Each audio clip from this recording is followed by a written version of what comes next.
Welcome to the Thrive TV Show with Lauren Parsons, helping you boost your health, energy, and productivity. Hi there, and welcome to another episode of the Thrive TV Show. I'm Lauren Parsons, a wellbeing specialist, and today I am joined by Alicia McKay, who is a strategist and a leadership coach. Hi, Alicia. Hello, how's it going? Very well. Really looking forward to speaking to you. And today we're talking all about boundaries, which I think is such a fantastic topic and will always be relevant. So Alicia said she's going to share with us today how to take responsibility,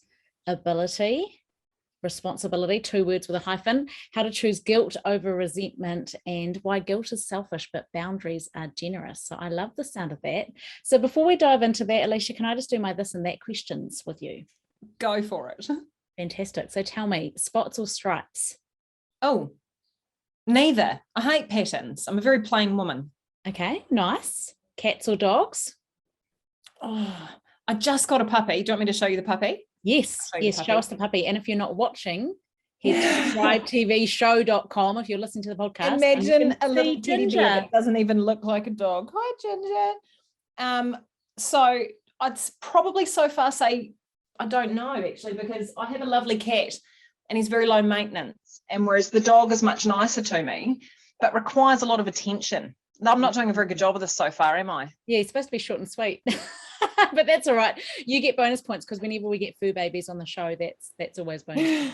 I get points for pets. All right. Nice. Would you say logical or creative? Oh, creative. Okay, nice. Would you rather be on a mountaintop or a beachfront? Mountaintop, because when I can be bothered, I'm a trail runner and it's very special to be up in the mountains because you usually, here's a good reason, because you're far more likely to be on your own on a mountaintop, whereas on the beach, if it's a nice enough day to be at the beach, there's other people there. Nice. Bit of a solitary time out in nature. Nice. Burgers or pizza? Burgers, but without the bun. Okay. And cake or chocolate? Chocolate. Every time. No. Okay, beautiful, fantastic. So nice to just get to know you in a quick fire way. So Alicia McKay is the founder of Not an MBA and Meetings That Matter. She's an expert in strategy, change and leadership, author, speaker, teacher and coach to some of New Zealand and Australia's most senior leaders. Alicia keeps it real when it comes to work. So tell me, why is it that you think boundaries are important? Well, I think we are currently, and you'll know this, you're the wellbeing chick, we are all currently so overwhelmed and busy. Like, I don't know anyone in my personal or professional life that wouldn't respond that they're busy at the moment. And while I think we are transitioning away from, kind of a social norm that thinks busy's cool, I think we no longer think busy is cool. Yes. But we're still really busy. And the last couple of years, which has been mad with lockdowns and working from home and pandemics, I reckon has been the straw that's broken the camel's back for a lot of people that's taken busy to burnout. Yes. And I've never seen so much coverage or hashtagging on burnout as I have in the last year. And I reckon it's everywhere. And not just because it's the zeitgeist, but because we are not coping. And so I reckon a lot of the advice that's available to us when it comes to coping with burnout is pretty short-term stuff, meditate, go for a walk, take a 10-minute break, set a timer. And I'm a big fan of change that sticks. And those things require you to pull out your willpower every day and remember to do it every day. Boundaries are a decision that you make once and then you stick to. Mm-hmm. So can you give me an example? Give me an example of what are the sorts of boundaries you recommend to clients that you think could be really helpful? Yeah, totally. So I often like to say that I think boundaries are values on legs. So you can't set boundaries if you don't know what you're doing it for. Or as Simon Sinek often says, if you don't know why, you don't care how, right? Yeah. So unless you have an idea about what you're moving towards and what you need to protect, it's really challenging to set boundaries because you say, I don't take my phone at dinner, or I'll never miss family bedtime, or I never miss my workout, or whatever your boundary is. But if it's not fully hooked into something that you are really clear matters to you, you're way more likely to compromise it. So step one is usually to work out what your values are, and the best way to figure out the values you need to protect are to work out what's pissing you off. Mm-hmm. So if you're feeling resentful, or you're feeling taken advantage of, you're feeling overwhelmed or overburdened, lean into that, work out where it is that you're currently experiencing the most grief, and that's where you need to set a boundary. From there, it's actually quite simple. You just pick a personal policy. So it might be, I work with people that need to set boundaries around family. I work with leaders who need to set boundaries around their time, particularly their calendar. We live in meeting madness, but also around how much they help their team. So if you're naturally an empath, or you're naturally quite a people person, it's often a sort of a badge of honor, you know, to always be available, always have an open door, never say no. Mm-hmm.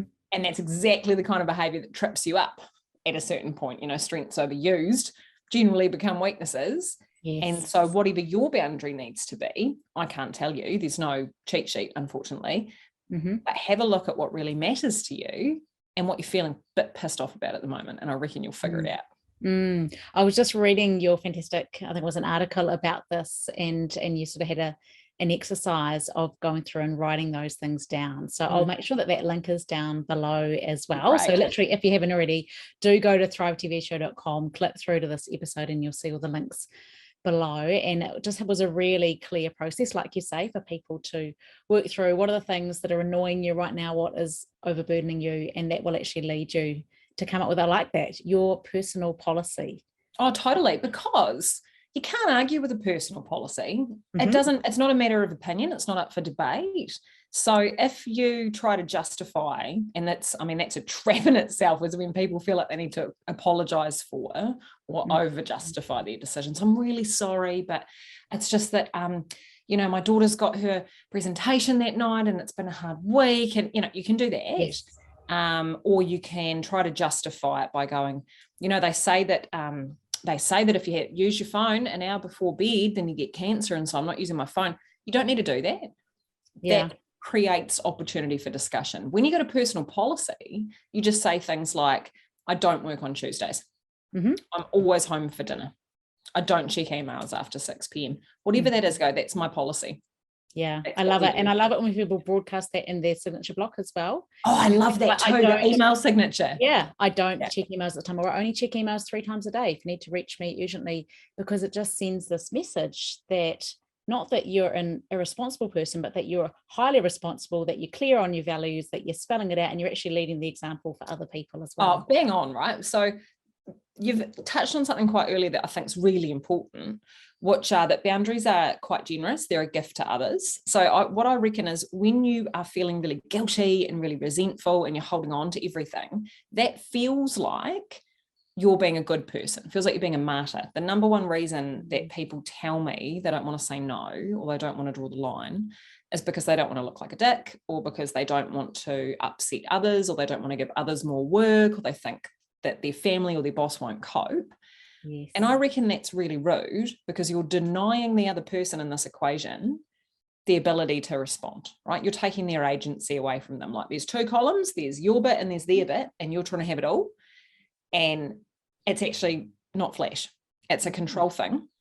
And you can't control how the other person's going to feel. But if you deny them the opportunity at all, what you're also doing is robbing them of their own resilience and accountability and growth and all the stuff that comes from having to deal with that change. Yeah. And you're not going to feel better for it, and neither are they. So the other one that someone told me the other day was, yeah, but when I choose resentment, you know, at least the other person doesn't know. You know, if I'm feeling guilty, that means they're also suffering. I'm like, you really think they don't know? You really think your kids don't know when you resent them? Your partner doesn't know? Your colleagues don't know? They bloody well know, except they don't know why, because you haven't respected them enough to explain it. You've just walked around with a chip on your shoulder, barely concealed, probably. Yeah, and that's right. That whole martyr complex, it does come across in the way that we respond to others. I know. Honestly, I reckon mums are the worst for it too. Like, I don't know if you've got this problem, Lauren, but I'm like the classic martyr, because my mum was a martyr. And so that's, you know, ingrained. And I'm always walking around like, oh, nobody appreciates how much I do for them, you know, and nobody helps around this bloody house, and, you know, all the stuff that comes out mums' mouths. And it's like, do you know what? Who's that actually for? Because your kids don't give a shit most of the time. And so it's just for your own ears. Yeah, and I think it's helpful to tell people that it's selfish behavior, because it usually gets to them. Like the people that I find struggle the most with setting boundaries are either people that don't feel very good about themselves, so you don't feel like you're worth protecting, or people that think they're impossibly attention out, super generous or super helpful. And so if I tell them they're being selfish, it stops them in their tracks. They're like, what? Yeah. Not me? Yeah, you don't mean to be. You're great. You're doing your best. But unfortunately, that's quite selfish behavior. Yeah, I love it. That's one thing I often share in a different context when I'm talking about where people know that they should take time out to do what refuels them, what recharges them, what brings them joy, yet they always end up at the bottom of the list, because often as human beings, when we think of taking time just for ourselves, we feel like, oh, that's selfish. And then we feel guilty. And as you know, guilt is one of those emotions we do anything we can to move away from.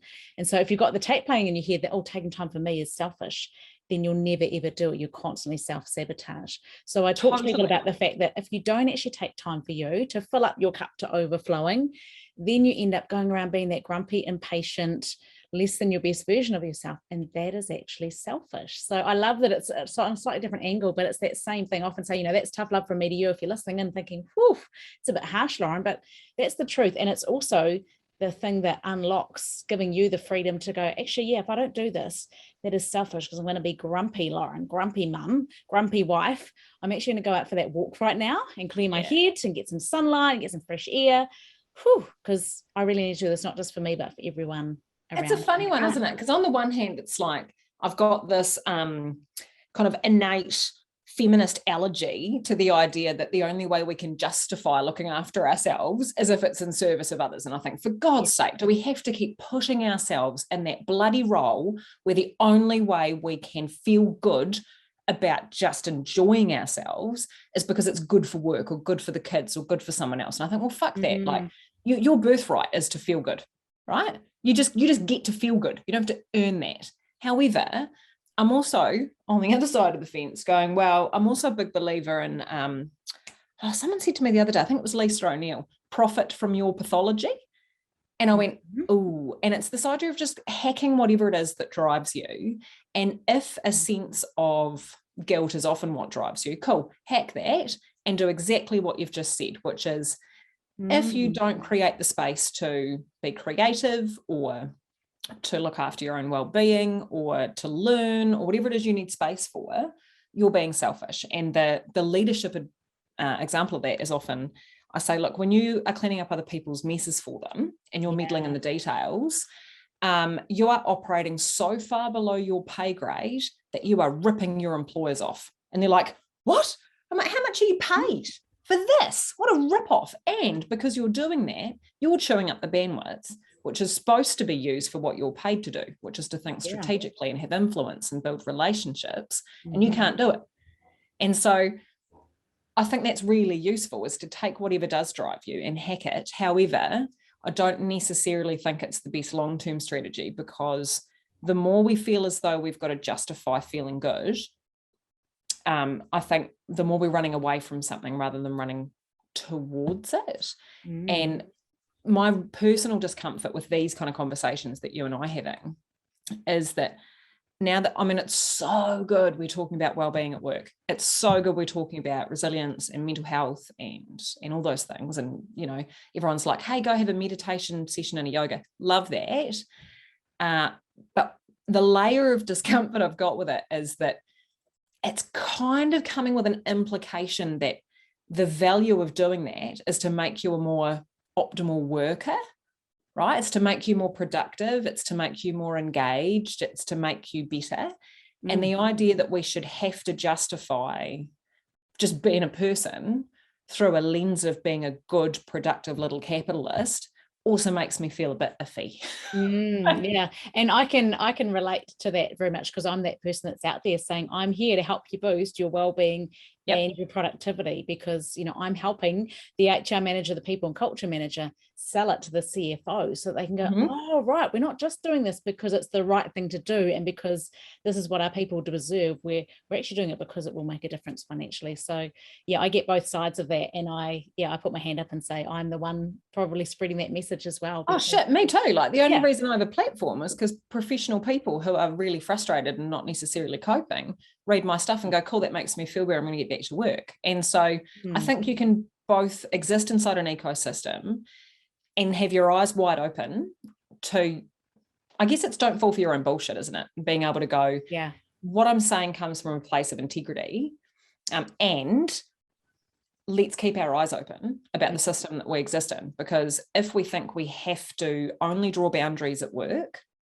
or that we only have to draw boundaries so that we can be more productive or be a better parent or be a better partner, then we're kind of doing it wrong. It's on a shaky foundation. And so I think it's really important that when you draw a boundary, it's coming from a place of, because I'm awesome and I should be able to do as much of what brings me joy and fulfillment and meaning and happiness as I want. And if things are getting in the way and I feel like my balance is off, and it might be for me that I think my balance is working 6 days a week, and it might be for you that your balance is working 1 day a week, we're not here to make that call for you, but it's got to be coming from a place of, because that's what I want, I deserve to have it.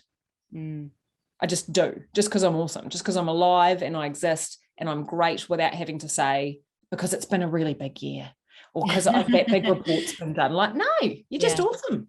I love it. Yes. Every single person listening, and you are awesome. And I think that's really and you're doing your best. Everyone who's listening right now and feeling like, oh, because here's what women do. Women and high achievers in particular do this. They dial into a podcast on boundaries, and you and I start going, oh, here's how you set boundaries. And the internal voice goes, oh yeah, I've really got to get better at that.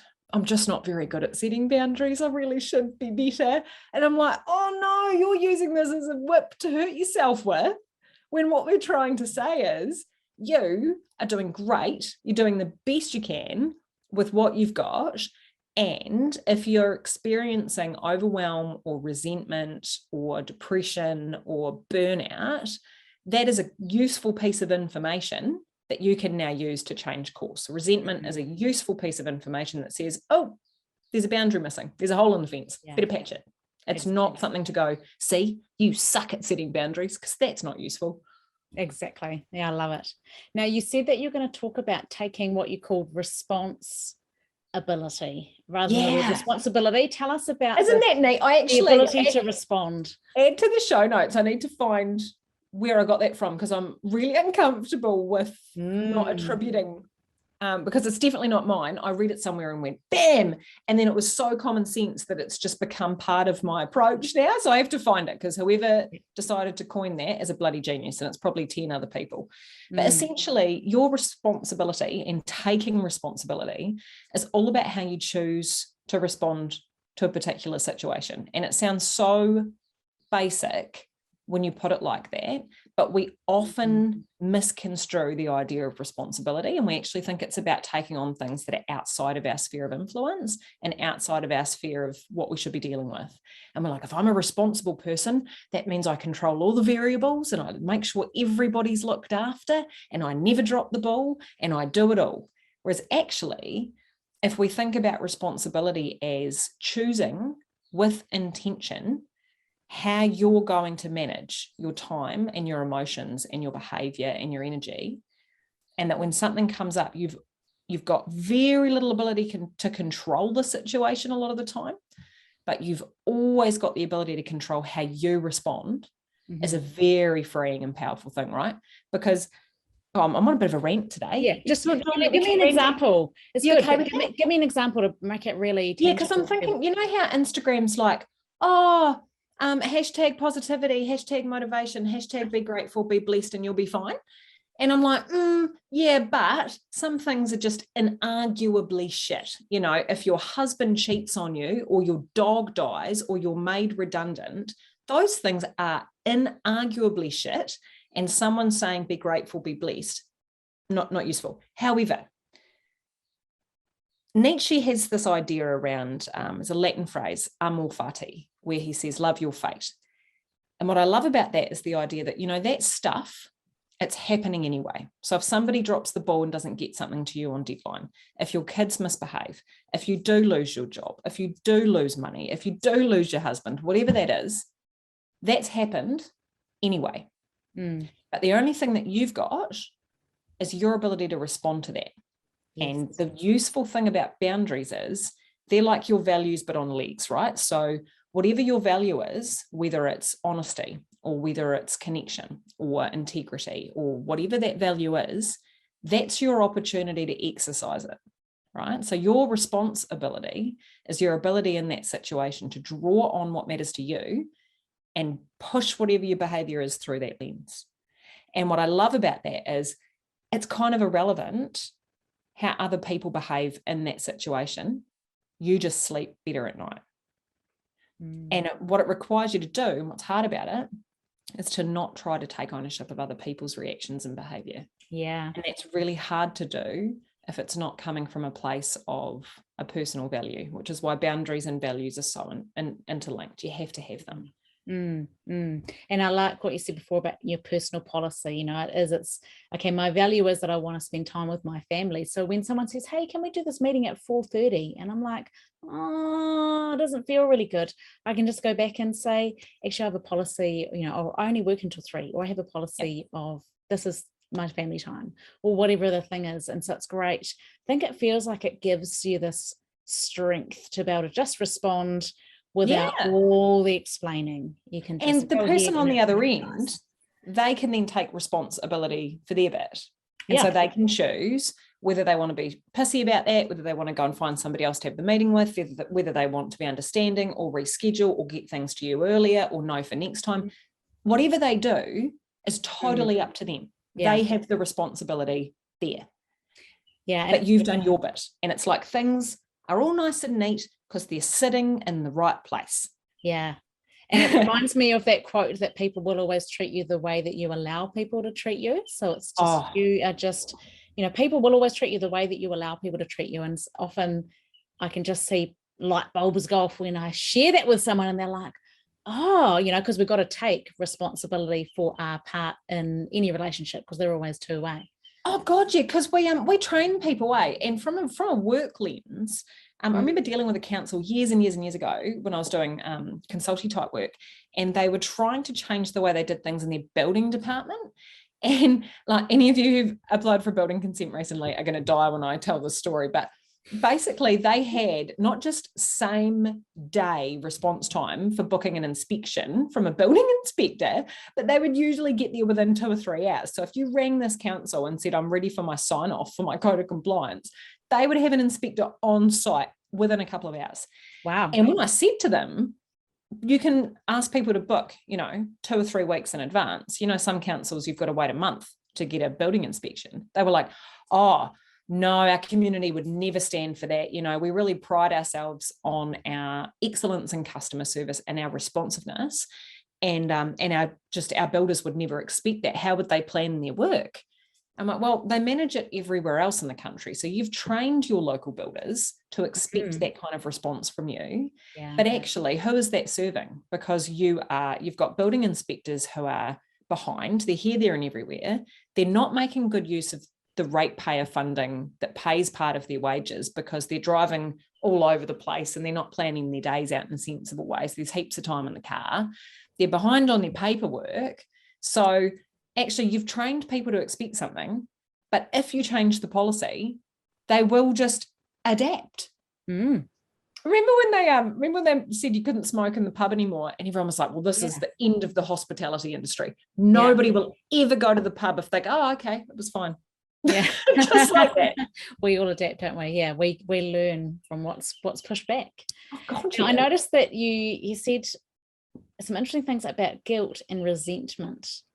Sounds to me like, guilt and resentment are things that I think they spring to people's mind. People feel like they don't want either. So tell me, what are your thoughts on guilt and resentment? Totally. So obviously it would be great if we could just crack on without either of those. Yeah. And in the ideal world, that's what we'll do. We'll set our own personal policies for the way that we live and interact with others. we'll be respectful about them, and we won't carry guilt for making those choices for ourselves or resentment for when the lines are crossed. That's the ideal world.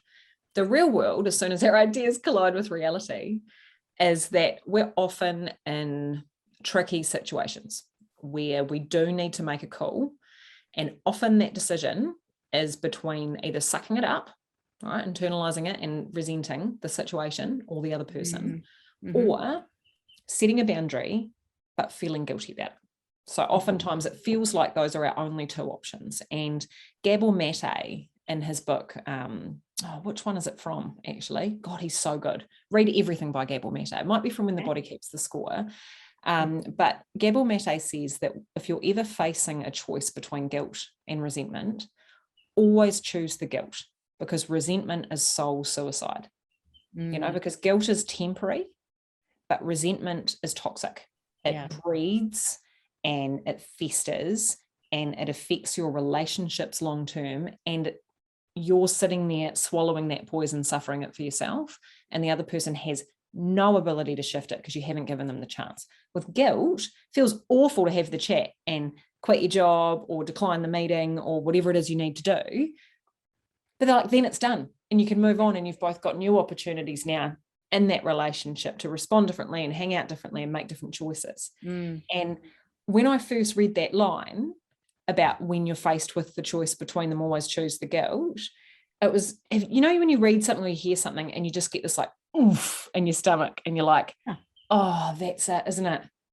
I reckon I sent that quote to 20 of my female friends as soon as I read it and just went, this is our problem. We keep choosing resentment, and then it's affecting our marriages and it's affecting our relationships with our kids and it's affecting us at work because we don't want to choose the guilt. Let's choose the guilt. And it's one of those rules of thumb that I think is so helpful when everything's, Yeah. So interesting, because like you say, you can imagine that, they don't know that I resent them, but actually they do. So it's coming back to what you're saying before about the whole martyr thing, that if you have that resentment internally, you hold on to it, you build on it, and it becomes this mountain. And like knowing your tells, I reckon, like knowing the information that your body's giving you or that your behavior's giving you, because sometimes you haven't figured it out yet that you're full of resentment. Sometimes you haven't figured it out yet, but your body will tell you. And so whether you're getting snappy, so I get quite irritable with my kids, like, pick this shit up, that's usually a sign to me that I've been pushed beyond my boundaries. But sometimes people hide, right? And they stop picking up the phone, or they stop responding to emails, or whatever it is, that if maybe your sleep's affected, you're getting weird dreams, whatever your physical tell is that you're battling resentment, learn what that is so that when you haven't processed it yet, you can pick up on the cues from your body, I reckon. And it's just, I'm coming back to the word guilt as well, because for me, guilt, as I say, is something that's so uncomfortable that we don't enjoy it. So I'd imagine, I like what you're saying in terms of don't choose resentment, but I also feel like actually just do it and choose to let the guilt wash over you or go through you, or just that'd be ideal. Like don't even hold on to the guilt, because if you're going to profit from your pathology, like we talked about before, reframe how guilt feels to you so that every time you feel guilty, you're like, well, that's a good sign. That means I've set a boundary. Check me out. I'm feeling guilty. Awesome. Exactly. Yeah. And especially if people are wanting to adopt this, I feel like as people are listening, and if you're going, wow, I'm realizing this is a big challenge, that at the moment, I really want to set some boundaries because I'm not at the moment, I'm not exercising my values. Actually, as you do that, you're probably going to feel this difference. You're going to feel it, it's going to maybe be guilt that comes up and you go, wow, I just said no to that person. It'll be interesting, I think, to treat it as an experiment and give yourself like a physical high five whenever that comes up. Resentment's like this internal thing. So resentment's hanging out and it's just in you, right? And you're often working up all these scenarios in your head and you're trying to think about how you you want to quit, or you want to leave your boyfriend, or you want to do whatever you want to do. And you've got all these worst case scenarios in your head, and your brain's really unhelpful because it's like the world's going to end. If you do what you really know you should and want to, the world's going to end. But what you know, because you have a reference for this, is actually the world's never ended before. And every time you've decided to move or to leave your job or to end your relationship or whatever it is you've decided to do, it's always been fine. Like the world is currently in a global pandemic and it is catastrophic, and it is also fine. You're fine. You're all living in your houses and your happy, privileged little lives, hanging out, eating your food, getting up and going to bed again. It's fine. Even the worst thing in the world is probably okay. And everything that you've survived in the past, and you've got a great reference for this because you look at your timeline and you go, what are all the hard decisions I've made before? Oh, actually, I'm still alive and it was fine. But what's cool about guilt is it means you've taken all the inner stuff and you've given it an opportunity to breathe, right? It's oxidized. You've put it out into the world. Once it's out into the world, action happens. You know, you make a decision, you know, you have the chat, you leave the job, you sell the house, whatever, and then you're away. It inspires other things to happen. You've created momentum. You've got to deal with your decision by making other decisions, and away you go. Like, it's very action oriented and healthy and good and full of fresh air. Resentment's like all in here and you can't do anything with it because it's not even real yet. Yeah, I love that. And I feel like people are going to listen to this and go, oh, I'm going to listen to that again, because there's a lot of depth in that for people to unpack. Yeah. So thank you so much. I just feel like I'm really quick. If people wanted to find out more about you, Alicia, and the work that you do, what's the best way to connect with you? Oh, I reckon either head to my website, aliciamackay.co.nz, or follow me on LinkedIn, because I'm kind of a LinkedIn nerd. I've never really picked up the other socials properly. I'm a bit lazy for it, but LinkedIn is my jam. And so I post there most days. There are articles, there are useful links and pictures and stories.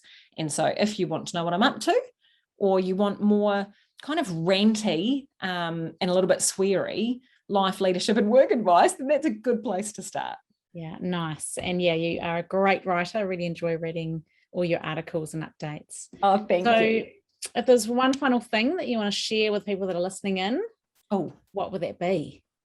This is always my favorite question, because you never know what's going to come up. Probably just that I need you to be an awful lot nicer to yourself, you who's listening right now, because what you're currently doing as you reflect on your own boundaries and your own situation is you're probably casting a bit of shade on past you.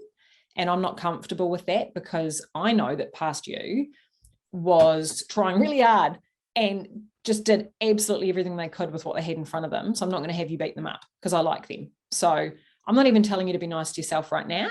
I'm just telling you to leave past you alone, because I like them and I think they're great. Nice. And I just feel like I just want to fill people in a little bit on your backstory, because I know you share it really openly on LinkedIn. Can I invite you just to share a bit about you, your background as a teenager to now? Because I feel like people listen to you and they just go, wow, you must have an MBA. You must have just, had this amazing, simple, easy, blessed life. Can you just give us glimpse into that? And isn't that interesting? Because I think language plays a big role in that, because while I might be clearly young and bogan and whatever, I'm also articulate. It's one of my most useful qualities. And it means that I can walk into different rooms and different places and be able to garner some credibility as a result of language. And I think that's a real privilege, and I'm really conscious of it. And I credit that to just reading my entire childhood away, and I still read 2 books a week. So reading, kids, leaders of readers. But my backstory is, the short version is that I was born in Christchurch in New Zealand, and I was born to a teen mum. She was, I don't know, 3rd or 4th generation teen mum, because that tends to be how it works. Had a pretty tumultuous childhood and ended up in foster care. Was in foster care until I was 15 when I left and went into my own flat and started living my own life. Dropped out of school, got pregnant, welcomed my first daughter when I was 16. I was out on my own. So at that point, I know parents and SIPs had taken to court the release of my guardianship. So I was in this really weird situation at 16 where I literally had no guardians or parents, and I was a parent. So that was quite interesting. And I grew up quite quickly. And while I might have got into a bit of trouble, and I did, I also got my shit together. Again, coming from a very privileged position in that I'm smart, and I'm really lucky to be smart. I didn't choose that. I was born with that. I don't get points for that. I just had it.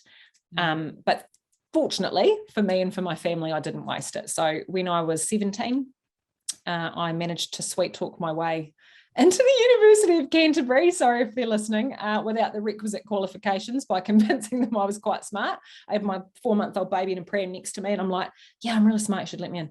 And so they did. Mm-hmm. And I did a double degree, and along the way between my undergrad and my postgrad, I had Charlotte when I was 21. So that was my second daughter. And I've since then added a third daughter, 3 daughters. So Bailey is now 16, Charlotte is 11, and Harriet is 6. Moved to Ashburton, got a job at the council there, and that was kind of my first real career situation, right? So I left uni with a politics degree and a communications degree, and I went into policy and strategic planning. So that made sense. But I did only last as an employee for like 4 years, because they want you to turn up every day at the same time and just sit on your ass and wait for things to happen, and that doesn't work for me. So I guess the interesting part about that is I have been in business since I was 25, and I've been consulting since I was 25. And so what that means in terms of exposure to different environments and the amount of hustle and attunement that needs to come with living that life. And it wasn't like a hobby business. It was like, I've got a mortgage and children to feed. And at the time I had a husband on first year apprentice wages. That was not a joke. It was time to get out and make some money. So I hustled really hard. And now, however many years on, I have thankfully left most of the consulting stuff behind, because I got a bit bored with the tools, and I'm now doing a lot of really public facing stuff, writing books, speaking, running training programs to take what I pulled together and make that accessible for other people, because I just have this really kind of burning inner social justice warrior all the time, where I'm like, well, if I know all this stuff and stuff's going wrong, well, I need to share that with everybody else. Everybody should have that. And so that's what keeps me going.